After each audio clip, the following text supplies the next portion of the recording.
Here's why I love starting with the Skool about page is the first thing I do when starting a Skool community. And for some proof, I worked with a community making 250K a month. I grew my community to 1.7K members, made ads for Skool, blah, blah, blah.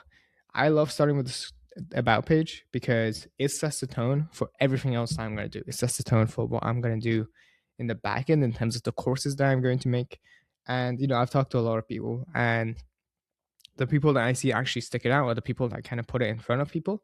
Because if I hide my Skool community on my profile and I just don't do anything with the about page, make some course for 6 months, then I can just quit at any moment and no one would know.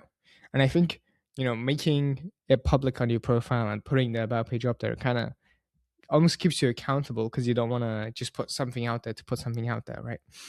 And it also sets the tone on the front end because it's what you're gonna make ads about, make content about, message your friends about. And I think these like 1,000 words really force you to lock in what you actually want to do. So that's why I love starting here because it helps narrow everything down for me. So that's the about page. I think afterwards, people spend way too long here, but that's a story for another day. All right. Ciao.